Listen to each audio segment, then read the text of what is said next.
আল্লাহ তাআলা বলতেছে বিসমিল্লাহির রহমানির রহিম সুবহানাল্লাযী আসরা বিআবদিহি লাইলাম মিনাল মাসজিদিল হারাম ইলাল মাসজিদিল আকসা আল্লাযী باركنا حوله لنريه من آياتنا إنه هو السميع البصير الله أكبر حرك دارك خوف حق درد المدار جنة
আল্লাহ তাআলা বলতেছে মসজিদুল হারাম থেকে মসজিদুল আকসা পর্যন্ত যখন ভ্রমণ করলো, ভ্রমণ করার সময় পূর্ববর্তী হযরত জিবরাইল আলাইহিস সালাম ইশার নামাজ পড়ার পর যে রাসূল সাল্লাল্লাহু আলাইহি সাল্লাম তিনি ঘুমন্ত অবস্থায় আছে, ঘুমিয়ে আছেন তিনি রাসূল সাল্লাল্লাহু আলাইহি সাল্লাম হাতিমে কাবা অথবা হাজরে আসওয়াদ পাথরের নিকটে তিনি যখন কৃষ্ণ পাথরের নিকটে তিনি শয়ন অবস্থায় আছেন, ওই জায়গার মধ্যে তিনি শুয়ে আছেন, ঘুমন্ত অবস্থায় আছেন।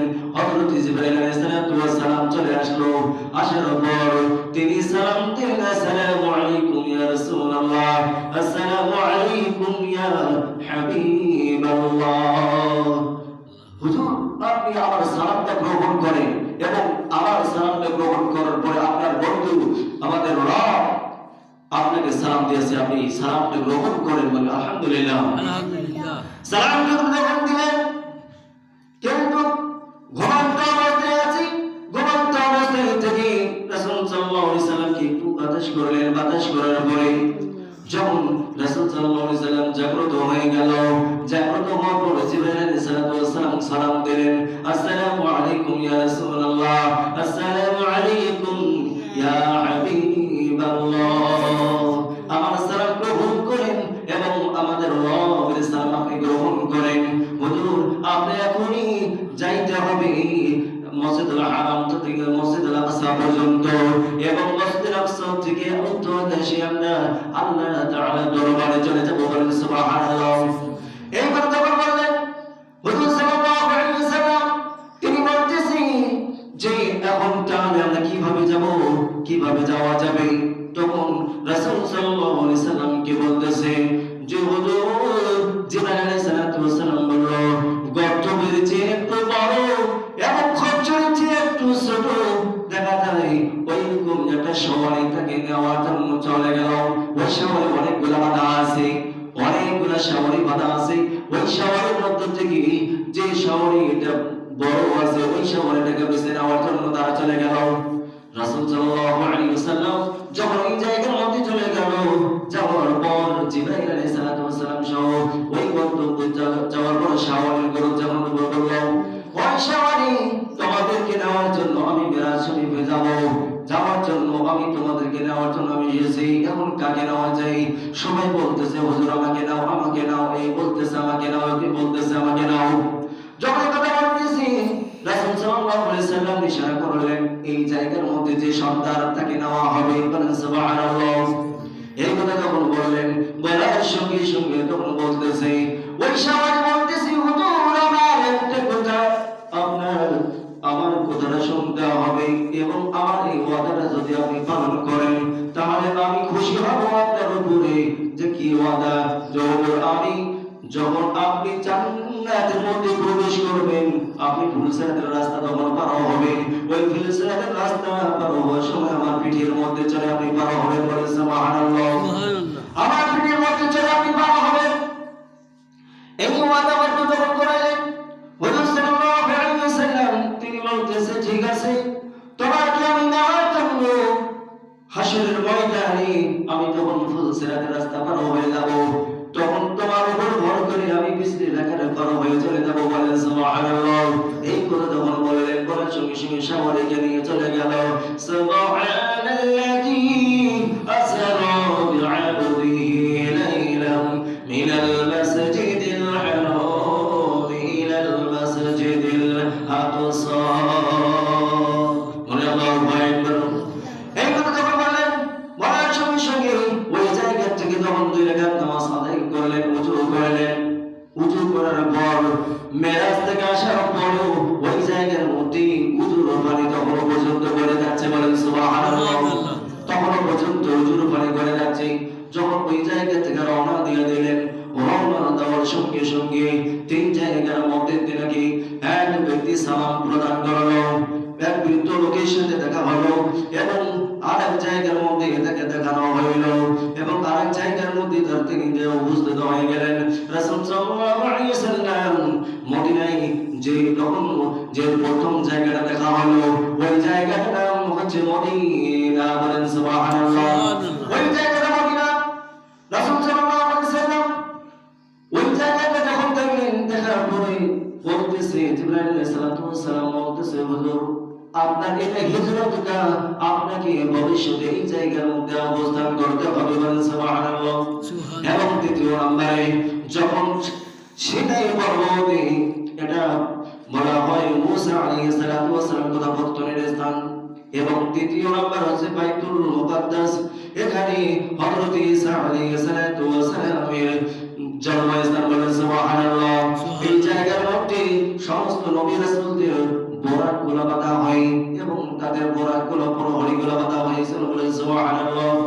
এই জায়গার মধ্যে সে রাসূল সাল্লাল্লাহু আলাইহি ওয়াসাল্লাম যখন মসজিদুল হারাম থেকে মসজিদুল আকসা পর্যন্ত পৌঁছে গেল, ওই মুহূর্তে তখন কি হইল, আযান দেওয়ার জন্য আল্লাহ তাআলার পক্ষ থেকে আযান দেয়া দিল। জিবরাইল আলাইহিস সালাতু ওয়াস সালাম যখন জিবরাইল আলাইহিস সালাতু ওয়াস সালাম আযান দিয়ে দিলেন, আযান দেওয়ার পর রাসূল সাল্লাল্লাহু আলাইহি ওয়াসাল্লাম মনে করতেছে আজকের ইমামতি মনে হয় আদি পিতা আদম আলাইহিস সালাতু ওয়াস সালাম করবে। আজকের ইমামতি সমস্ত নবী রাসূলগুলো সবাই চলে এসেছে, উপস্থিত হয়ে গেছে। আজকের ইমামতি রাসূল সাল্লাল্লাহু আলাইহি ওয়াসাল্লাম মনে করতেছে আদি পিতা আদম আলাইহিস সালাতু ওয়াস সালাম তিনি করবেন। কিন্তু হযরত জিবরাইল আলাইহিস সালাতু ওয়াস সালাম তিনি বলে দিলেন, হুজুর আজকের ইমামতি আপনি করবেন। বলেন সুবহানাল্লাহ। ওই দিন থেকে ইমামুল মুরসালিন রাহমাতুল লিল আলামিন, সমস্ত ইমামদের ইমাম, সমস্ত নবীদের নবী, আমাদের নবী মুহাম্মদ রাসূলুল্লাহ সাল্লাল্লাহু আলাইহি ওয়াসাল্লাম, তিনি হচ্ছে আমাদের নবী। বলেন সুবহানাল্লাহ। সমস্ত নবীদের নবী এবং সমস্ত ইমামদের ইমাম, তিনি বলেন সুবহানাল্লাহ, আপনারা কত সৌভাগ্যবান, আপনারা আল্লাহর কাছে কোনো দরখাস্ত না করে আপনার শেষ নবীর উম্মত হিসাবে আল্লাহ আমাদেরকে কবুল করেছেন। বলেন সুবহানাল্লাহ। আল্লাহ তাআলার পক্ষ থেকে যখন নামাজ এখানে শেষ হয়ে গেল, সেটার পর প্রথম আসমানের মধ্যে যখন আরোহণ করলেন, হযরত আদম আলাইহিস সালামের সঙ্গে দেখা হলো। দেখা হওয়ার পর দ্বিতীয় নম্বরের স্থানে দ্বিতীয় আসমানের মধ্যে দেখা হয় হযরত ঈসা আলাইহিস সালামের সঙ্গে। বলেন সুবহানাল্লাহ। তৃতীয় আসমানের মধ্যে দেখা হয় হযরত ইদ্রিস আলাইহিস সালাম। যে জায়গার মধ্যে ইদ্রিস আলাইহিস সালামের একটু কোথায় একটু আমি তুলে ধরি। ইদ্রিস আলাইহিস সালাম যখন জীবিত অবস্থায় বেঁচে থাকা অবস্থায় যখন হায়াত তার ছিল, হায়াত থাকা অবস্থায় নামাজ পড়ার পর আল্লাহ তাআলার কাছে দরখাস্ত করে, আল্লাহ, হে আল্লাহ, আমার হায়াত থাকতে আমার মৃত্যুটা একটু দিবেন, আমি মৃত্যুটা কি জিনিস আমি একটু উপলব্ধি করব, আমি উপলব্ধি করে আমি একটু বোঝার চেষ্টা করব, আল্লাহ আমার এই দরখাস্তটা কবুল করেন। এই কথাটা যখন বলছেন, আল্লাহ তাআলা যখন তার দরখাস্ত কবুল করেছে। বলেন সুবহানাল্লাহ। দরখাস্তটা যখন কবুল করেছে, দরখাস্ত কবুল করে দাও, আজরাইল আলাইহিস সালামকে পাঠিয়ে দিয়েছে। আজরাইল, তুমি কোথায় যাও, আমার বন্ধু ইদ্রিস আলাইহিস সালামের জীবনটা কবজ করে নিয়ে আসো। যখন জীবনটা কবজ করে নিয়ে আসার কথা বলবো, বলার সঙ্গে সঙ্গে জীবনটা কবজ হয়ে গেল।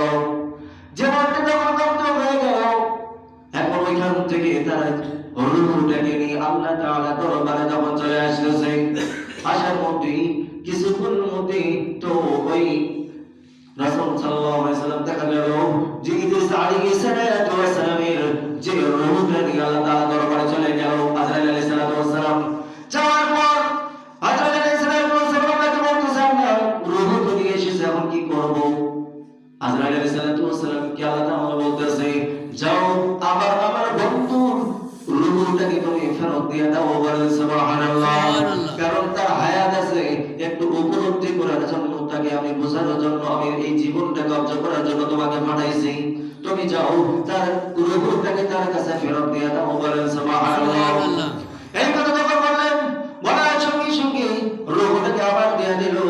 দেওয়ার পর যখন দিয়ে দিল, দেওয়ার পরে বাড়ির প্রতিবেশী সবাই, বাড়ির আপনজনরা সবাই বলতেছে, ইদ্রিস আলাইহিস সালামকে কি ব্যাপার, এতক্ষণ ধরে যে আপনার রূহটা কোথায় গিয়েছিল, আপনি তো মৃত্যুবরণ করেছেন, আপনার তো জীবন কবজ হয়ে গেছে, এমন না হলে কি হবে, আপনি তো আবার জীবিত হয়ে গেলেন, তাহলে মৃত্যু সম্পর্কে একটু আমাদেরকে ধারণা দেন, মৃত্যুটা কি জিনিস, মৃত্যুটা কি জিনিস আমরা একটু উপলব্ধি করব। ইদ্রিস আলাইহিস সালাম বললেন, জীবিত একটা ছাগলকে যদি তার মাথা থেকে শুরু করে পায়ের গোড়ালি পর্যন্ত যদি তাকে ছেড়ানো হয়, যেরকম কষ্ট হয় না, আমি নবী হওয়ার পরেও আমার তেমন কষ্ট দেওয়া হয়েছে। আর মৃত্যু যে যাতনা, এই যাতনা আমি নবী হওয়ার পর সহ্য করতে পারি না। তাহলে আমরা সাধারণ মানুষ, আমরা কিভাবে সহ্য করতে পারি? আমাদের তো এই চিন্তা একটাবার আমরা কোনোদিন করার চেষ্টা করে নাই, কোনোদিন করে না। তাহলে দেখেন হযরত ইদ্রিস আলাইহিস সালাম যখন বেঁচে থাকা অবস্থায় আবার তিনি দরখাস্ত করলেন, আল্লাহ আমার দরখাস্ত আপনি কবুল করেন। আল্লাহ, কি দরখাস্ত? যে আল্লাহ, আমি জীবিত থাকা অবস্থায় আমি জান্নাতটাকে একটু ঢুকবো, ঢোকার পরে একটু দেখবো আর বাইরে হবো। বলেন সুবহানাল্লাহ। এই কথা যখন বললেন, বলার সঙ্গে সঙ্গে আল্লাহ তাআলার দরবারে দরখাস্ত করতে দেরি, কিন্তু ইদ্রিস আলাইহিস সালামের দরখাস্ত কবুল হইতে দেরি হয় নাই। বলেন সুবহানাল্লাহ। যখন ইদ্রিস আলাইহিস সালামের দরখাস্ত কবুল হয়ে গেল, ইদ্রিস আলাইহিস সালাম কি বললো, ঠিক আছে, তুমি যাও জান্নাতের মধ্যে তুমি প্রবেশ করো। জান্নাতের মধ্যে যখন প্রবেশ করো, ইদ্রিস আলাইহিস সালাম আল্লাহকে বলতেছে, আল্লাহ, আমার তো মৃত্যু হয়ে গেছে, আর তো আমার মৃত্যু হবে না, কারণ আমি জান্নাতের মধ্যে মৃত্যুর পরে মানুষ জান্নাত এবং জাহান্নাম পায়, কিন্তু আমি জান্নাত পেয়ে গেছি, আমি জীবিত অবস্থায় জান্নাত পেয়েছি। আল্লাহ, আর আমি দ্বিতীয়বার আর জান্নাত থেকে বাইরে হব না। এখনো পর্যন্ত জান্নাতের মধ্যে ইদ্রিস আলাইহিস সালাম জীবিত অবস্থায় আছে। বলেন সুবহানাল্লাহ। আল্লাহ সুবহানাল্লাহ। তাহলে রাসূল সাল্লাল্লাহু হযরত জিবরাইল হযরত ইদ্রিস আলাইহিস সালাম জীবিত অবস্থায় এখনো পর্যন্ত জান্নাতের মধ্যে প্রবেশ করে আছে বলেন সুবহানাল্লাহ। এই জন্য ইদ্রিস আলাইহিস সালামের সঙ্গে দেখা হয় চতুর্থ আসমান, পঞ্চম আসমান, ষষ্ঠ আসমান, সপ্তম আসমান পর্যন্ত যখন চলে গেল, যাওয়ার পরে বিভিন্ন নবীদের সঙ্গে দেখা হয় আজকের রাত্রির মধ্যে।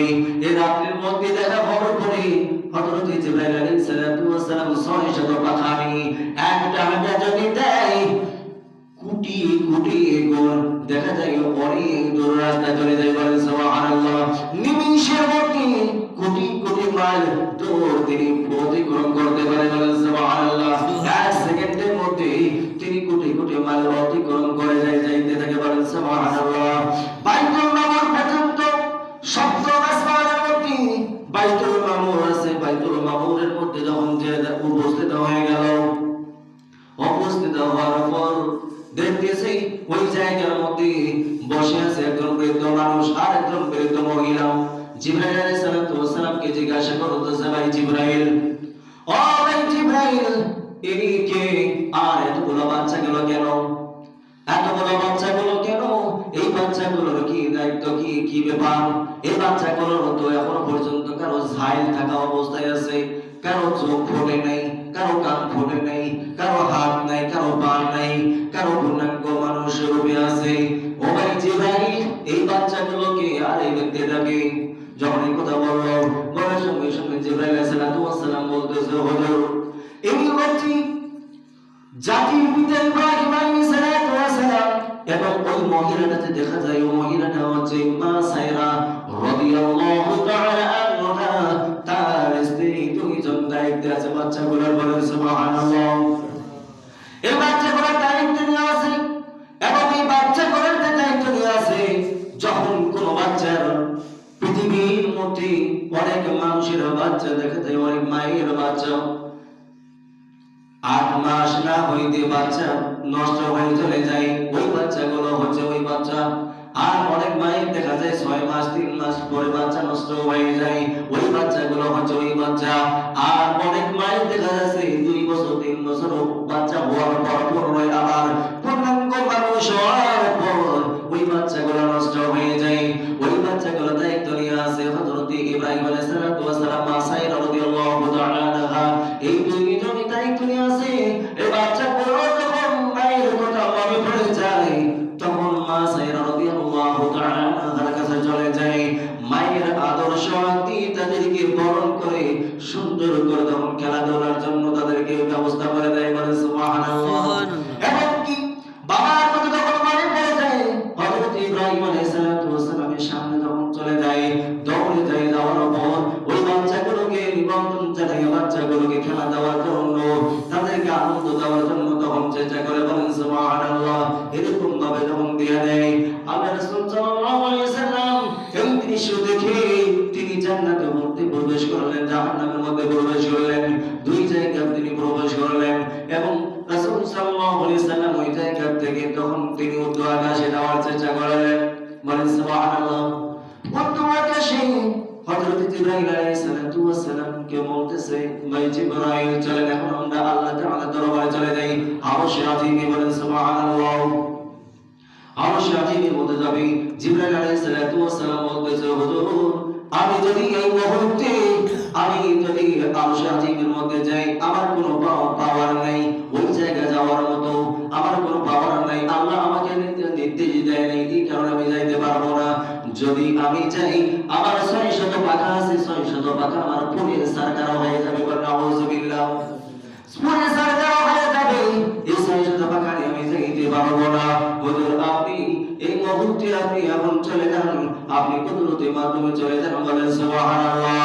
আল্লাহর দরবারে যখন পৌঁছে যাওয়ার চেষ্টা করতেছে আরশে আজিম যাই, ওই মুহূর্তে কিন্তু জুতা থাকা অবস্থায় তার পায়ের মধ্যে ছিল বলেন সুবহানাল্লাহ। রাসূল সাল্লাল্লাহু আলাইহি ওয়াসাল্লামের পায়ের মধ্যে কিন্তু জুতা ছিল, পায়ের মধ্যে জুতা খোলার জন্য একটু হেললেন, হেলার পর আল্লাহ তাআলা বলতেছে, বন্ধু, তোমাকে জুতা খুলতে হবে না, আমার আরশে আজিমে তুমি এই অবস্থায় চলে আসো বলেন সুবহানাল্লাহ।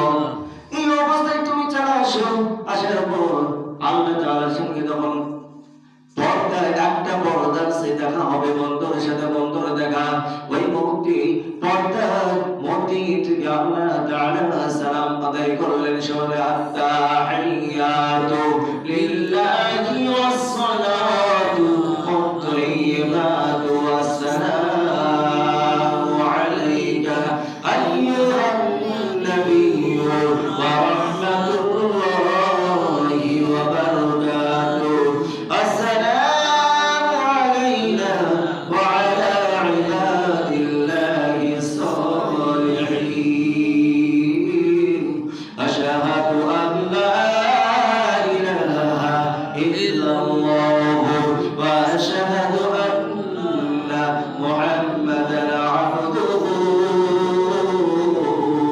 ورسوله من الله أكبر আল্লাহ তাআলা বলতেছেন বন্ধু তোমাকে আমি সালাম আদায় করব তাহিয়াতু লিল্লাহি ওয়া সালাওয়াতু ওয়া তাইয়্যিবাতু ওয়া সালামু আলাইকা বন্ধু আমার সালাম গ্রহণ করেন সালাম বন্ধু হয় বন্ধুকে সালাম গ্রহণ করাইল উভয় পক্ষে কথা হওয়া শুরু হয়ে গেল উভয় পক্ষে কথা চলতেছে এরকম একদিন নয় দুই দিন নয় 27টি বছর ধরে কথা চলছে বলেন সুবহানাল্লাহ 27 বছর ধরে কয় বছর ধরে 27 বছর ধরে রাসূল সাল্লাল্লাহু আলাইহি ওয়াসাল্লামের হায়াতের জিন্দেগি 27 বছর ওই জায়গার মধ্যে চলে গেছে এবং 63 বছর তার জিন্দেগি হায়াতের জিন্দেগি ছিল দুনিয়ার জিন্দেগি বলেন সুবহানাল্লাহ এখন বন্ধুর সঙ্গে কথা চলতেছে অনেক কথাবার্তা হয়ে গেল অনেক কথাবার্তা হওয়ার পর অনেক কথাবার্তা শেষ হয়ে গেল পরিশেষে বন্ধুকে এখন আমি খালি হাতে কিভাবে পাঠাইয়া দেই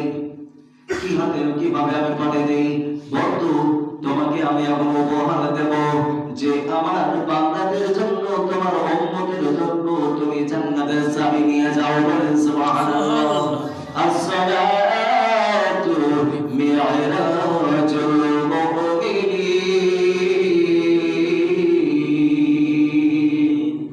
বলেন সুবহানাল্লাহ বিস্তাজা নাফাশা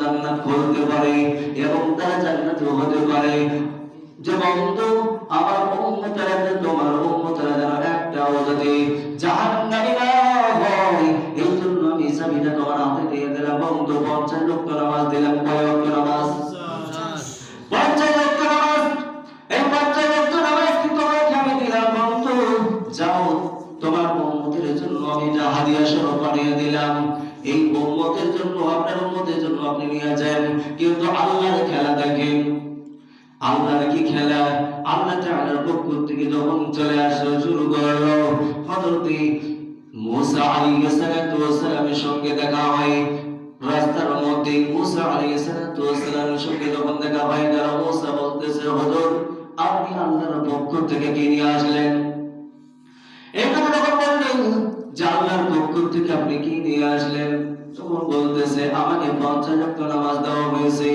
মুসা আলাইহিস সালাতু ওয়াস সালাম বলতেছে আমার উম্মতরা 3 ওয়াক্ত নামাজ পড়তে পারে নাই 3 ওয়াক্ত নামাজ পড়ে নাই লাশ পড়তে আমার উম্মতরা যখন 3 ওয়াক্ত নামাজ পড়ে না আমার ইসলামকে গ্রহণ যখন করে না তখন তো বিরোধিতা করে আমাকে নীল নদ পার হতে হয়েছে কিরকম ভাবে হুজুর আপনি একটু নামাজটাকে কমে নিয়ে আসেন আল্লাহর পক্ষ থেকে আল্লাহর কাছে যে আমার পুনরায় আপনি ফেরত যান যেটা একটু ফেরত নিয়ে আসেন একটু কমে নিয়ে আসেন তখন বলতেছে ঠিক আছে আমি একটু নামাজ কমে নিয়ে আসবো একবার নয় দুইবার নয় কয়েকবার গেছে যাওয়ার পরে 5 ওয়াক্ত নামাজ দিয়েছে বলেন সুবহানাল্লাহ কয় ওয়াক্ত নামাজ দিয়েছে 5 ওয়াক্ত নামাজ দিয়েছে আল্লাহ তাআলা তখন 5 ওয়াক্ত নামাজ দিয়ে বলতেছে বন্ধু তোমার উম্মতেরা 5 ওয়াক্ত নামাজ যদি সঠিক মতো আদায় করে এবং সঠিক মতো যদি পড়ে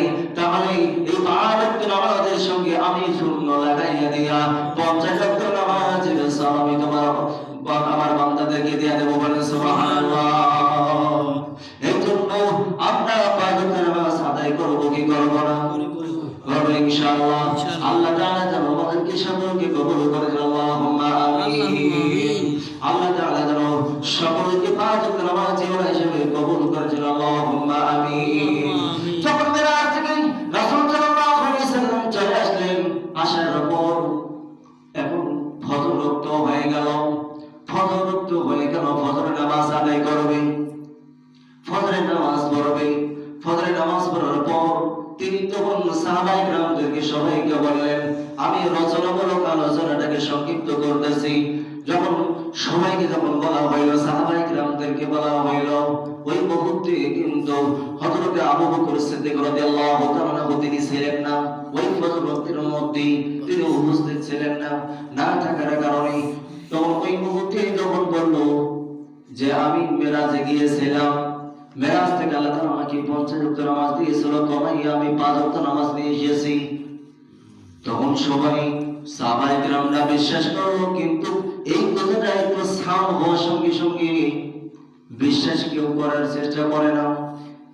সাধারণত মানুষ একজন ইহুদি, এই ইহুদি বলতেছে এটা অসম্ভব, মুহাম্মদ কোন সময়ের জন্য কোন মুহূর্তে এক সেকেন্ডের জন্য হইল এটাকে আমরা বিশ্বাস করতে পারি না, এটাকে অসম্ভব।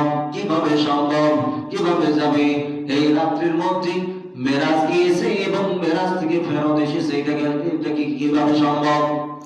অস্বীকার করেছে। এই অস্বীকার করিয়া ইহুদি কি করেছে? একটা মাছ নিয়েছে। মাছ কি নিয়েছিল? মাছ একটা নিয়েছিল। এই মাছটা নিয়ে বাড়ির মধ্যে যখন চলে গেলেন, বাড়িতে যে বলতেছে, তারা বিবিকে বলতেছে, বিবি আমি পুকুর থেকে, নদী থেকে আমি গোসল করে আসি, আপনি মাছটাকে আপনি বাছাইয়া কুটিয়া আপনি পান করেন, আমি পুকুর থেকে, আমি নদী থেকে গোসল করে আসার পর আমি খাবো। বলেন সুবহানাল্লাহ।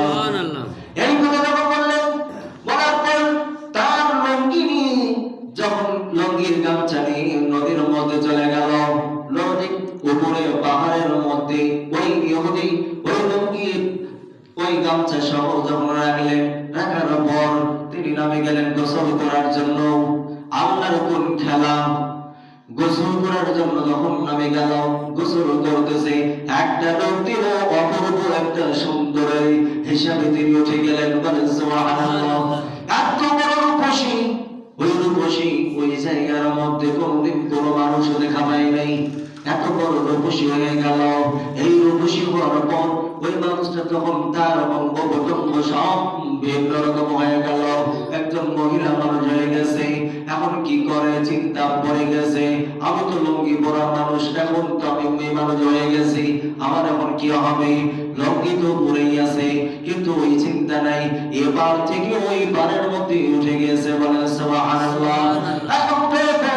এখন বলতেছি ওই রাস্তা দিয়ে, ওই নদীর পাহাড় দিয়ে কিন্তু রাস্তা, আমাদের যে রাস্তা আছে এরকম কিন্তু নদীর পাহাড় দিয়ে কোন রাস্তা আছে, ওই রাস্তা দিয়ে বিশাল যে রাজার ছেলে তিনি কিন্তু শিকার করার জন্য ওই রাস্তা দিয়ে যাচ্ছে, শিকার করার জন্য। ঘোড়ার পিঠের মধ্যে তিনি যখন চলে যাচ্ছে, দেখতেছে এখন উপর অপূর্ব সুন্দরের রমণী দেখা যায়। কি ব্যাপার, এই জায়গার মধ্যে তো বাড়ি নেই, অপূর্ব সুন্দর দেখা যায় এই বড় জঙ্গলের সাইডের মধ্যে। কি ব্যাপার? তখন ওই অপূর্ব সুন্দরীটাকে নিয়ে গেল, ওই রাজার ছেলে তাকে বাড়ির মধ্যে নিয়ে চলে গেল। বাড়ির মধ্যে নিয়ে যাই তাকে বিবাহ করলেন। বিবাহ করার পর তার সঙ্গে ঘর সংসার হইল। একদিন নয়, 2 দিন নয়, 7 থেকে 8 বছর পর্যন্ত ঘর সংসার হয়েছে। বলেন সুবহানাল্লাহ। ঘর সংসার হইল, 3 সাওয়ার মা হয়ে গেছে। 3টা সাওয়ার মা, কয়টা সাওয়ার মা? 3টা সাওয়ার মা হয়ে গেল। এই 3টা সাওয়ার মা যখন হয়ে গেল, এখন তো তিনি মনে মনে বলতেছে, স্বামীকে কোনোদিন বলে নাই আমি পুরুষ মানুষ, কিন্তু আল্লাহর কুদরতের কারণে আমি মহিলা মানুষ হয়ে গেছে। এই কথা কোনোদিন বলে নাই, বলেও নাই আমার বাড়ি অমুক জায়গায়, এই কথাটাও বলে নাই। তারপর একদিন মনে হয়ে গেছে আমি আবার নদীর মধ্যে আমি একটু গোসল করে আসবো, আমার একটা মন চাই কাপড় ধুই আবার যখন তিনি নদীর মধ্যে ডুব দিয়ে দিলে আবার ওই পারের মধ্যে আবার চলে আসলো। বলেন সুবহানাল্লাহ। পুরুষ মানুষ হয়ে গেল, পুরুষ মানুষ হওয়ার পর যখন উঠে গেল, উনি বলতেছে কি ব্যাপার, আমি তো মহিলা ছিলাম, আমার বাড়ি কোথায়, কোথায় কি, আমার বাচ্চা গেল কোথায়, স্বামী গেল কোথায়, আমি পুরো মহিলা মানুষ ছিলাম, আজকে আমি পুরুষ মানুষ হয়ে গেলাম। তখন মনে মনে চিন্তা হয়ে গেল, মুহাম্মদ যে বলছিল যে মেরাজ শরীফ থেকে আসার পর যে আল্লাহর সঙ্গে দিদার করেছে, দেখা করেছে, আমি অবিশ্বাস করেছিলাম। এই অবিশ্বাস করার কারণে আল্লাহ তাআলা আমাকে এখনো পর্যন্ত এই 7 বছর ধরে আমাকে অপূর্ব সুন্দরী করে অন্য মানুষের ঘরের মধ্যে আমাকে রাখে, আমাকে মহিলার